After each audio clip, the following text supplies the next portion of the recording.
El 15 de octubre de 1979, en el país más pequeño de América Central, sectores del ejército salvadoreño, aliados a un grupo de fuerzas políticas, con el beneplácito de la embajada norteamericana, impulsan un golpe de Estado y derrocan al general Carlos Humberto Romero. A mediados de diciembre se acentúa la represión contra las organizaciones populares. Se incrementan las capturas, los presos políticos, los desaparecidos y la tortura se tornan cotidianas. Los escuadrones de la muerte desarrollan un accionar libre y ascendente. La Comisión Especial de la Junta de Gobierno, que iba a investigar las desapariciones políticas, no actúa y ésta se ve obligada a declarar que los presos políticos no existen. En enero de 1980, la Junta de Gobierno empieza a desintegrarse con la renuncia de 35 funcionarios del gabinete, con la excepción del ministro y subsecretario de Defensa Nacional, coroneles García y Carranza. Una segunda Junta de Gobierno integrada por militares y civiles se formaría, incorporando a importantes miembros del Partido Demócrata Cristiano.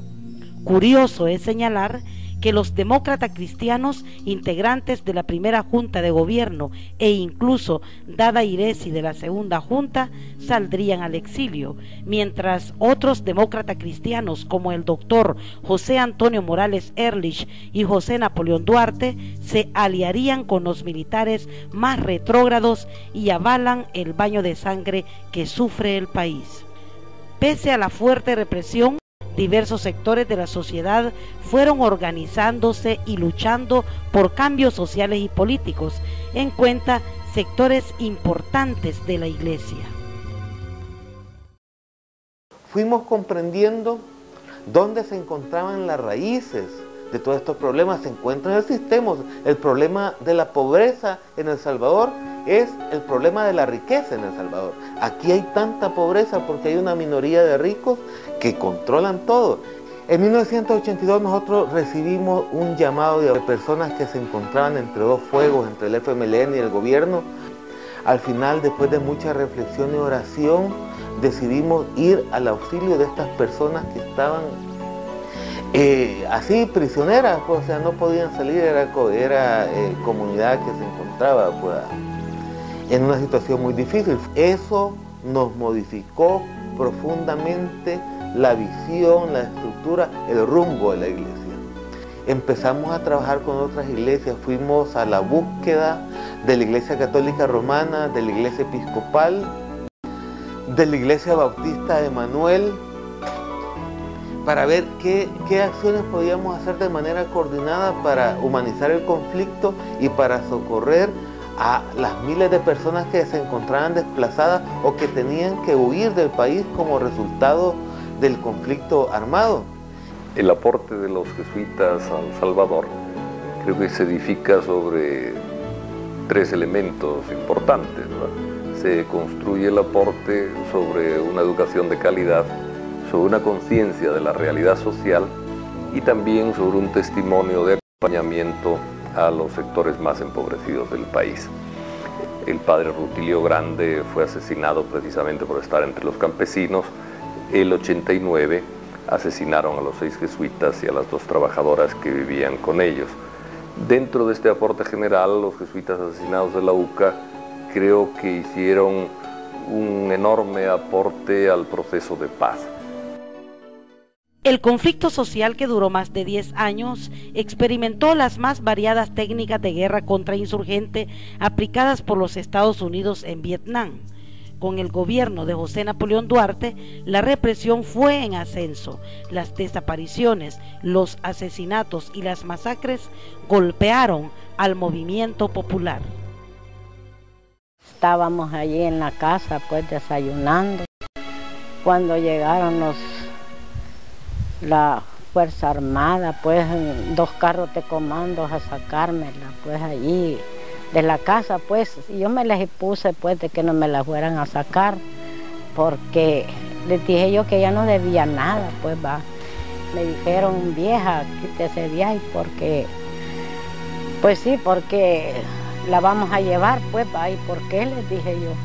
Porque es subversiva, me dijeron, y entonces les dije yo que ella no se metía en nada, pues, que mi hija lo único que ella estaba en la iglesia, pues, dando catequesis. Si tanto era el odio que le tenían a la cipota, pues, porque ella no se metía en nada, que me la mataran aquí en la casa. Entonces ellos lo quisieron, se la llevaron sin rumbo, pues, y entonces nosotros la anduvimos buscando por todos lados, Entonces no la pudimos hallar en ninguna parte, pues, la torturaron, pues, allí. Le metieron una estaca en la cabeza, en la parte le metieron una estaca también y le arrancaron los pechos, entonces los ojos, la lengua se la sacaron, entonces bien torturada, bien quebrada me la dejaron allá. Ese compromiso que nosotros asumimos en 1982 tuvo repercusiones muy fuertes.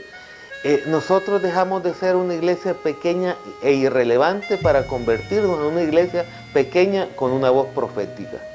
Y tener una voz profética en El Salvador se paga, y se paga con sangre. En 1984 nuestro obispo fue desaparecido por los escuadrones de la muerte, y cuando él venía del aeropuerto de Comalapa, él fue capturado violentamente y fue desaparecido, como le sucedió a centenares de personas en este país. Él fue dejado en libertad por todas las presiones, por la solidaridad internacional. Nosotros movilizamos al Senado, al Congreso de los Estados Unidos, a parlamentos en Europa. Solo de esa forma pudo ser liberado.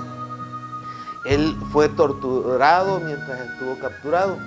Nuestro obispo sufrió los efectos de la represión, las repercusiones por el papel profético de la iglesia.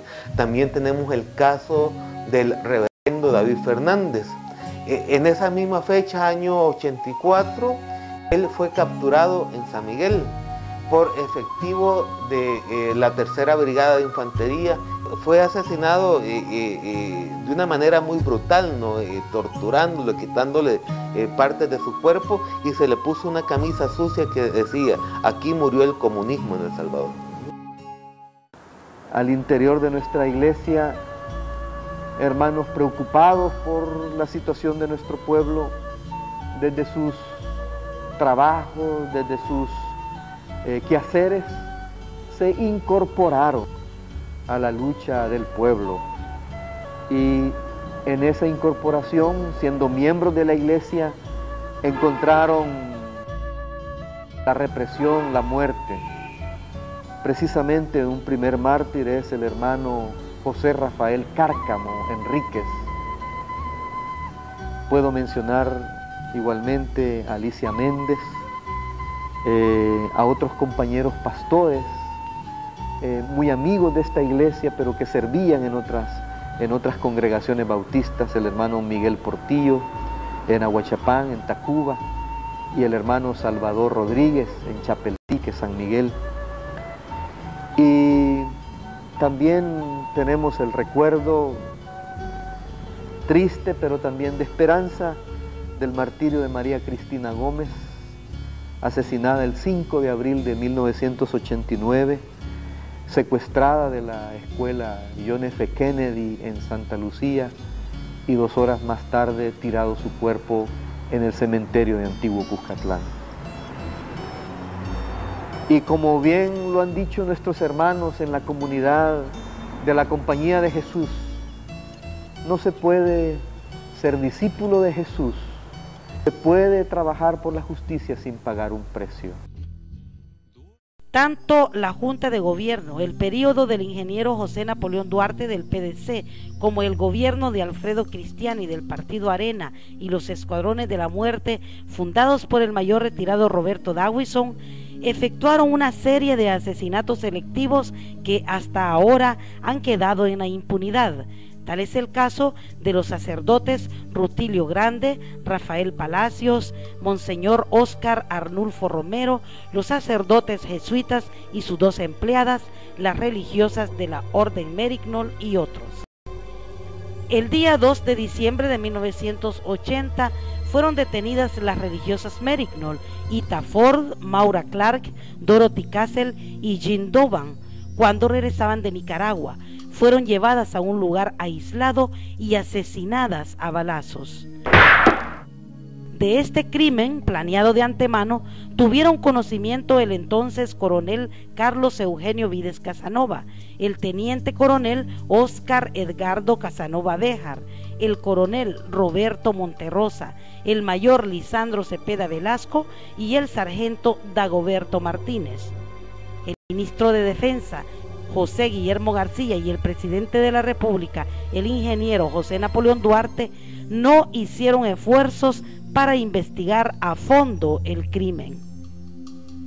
4 años después, los días 23 y 24 de mayo, el subsargento Luis Antonio Colindres Alemán y los miembros de la Guardia Nacional fueron enjuiciados y condenados a 30 años de prisión por haber ejecutado el asesinato.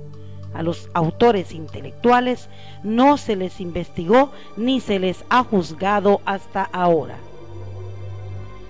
Los paramilitares, la organización nacionalista Orden, fundada por el general José Alberto Medrano, director de la Guardia Nacional, se coordinaba con los cuerpos represivos y los escuadrones de la muerte. El 12 de marzo de 1977 es asesinado el padre Rutilio Grande en la población de El Paisnal. Este asesinato conmociona a la Iglesia Católica y a la población en general, y los sacerdotes se reúnen con Monseñor Romero. Los sacerdotes le pedimos a Monseñor Romero reunirnos para denunciar lo que está pasando en el país. Campesinos que son asesinados, catequistas que son desaparecidos, estudiantes universitarios y de secundaria que son ejecutados. Hay persecución de la iglesia por lo que la iglesia está haciendo y también de los movimientos sociales del pueblo salvadoreño. Nos reunimos con él varias veces y nuestra propuesta es: ¿por qué no tenemos la celebración de la misa el próximo domingo en Catedral con usted?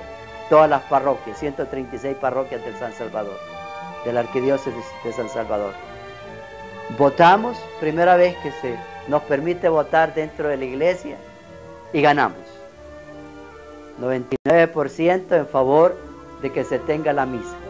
Pero en ese momento comienzan las acusaciones fuertes contra el arzobispo, por parte de la oligarquía opuesta a la misa, por parte del gobierno, por parte del cardenal Casariego de Guatemala y desde luego de los obispos salvadoreños.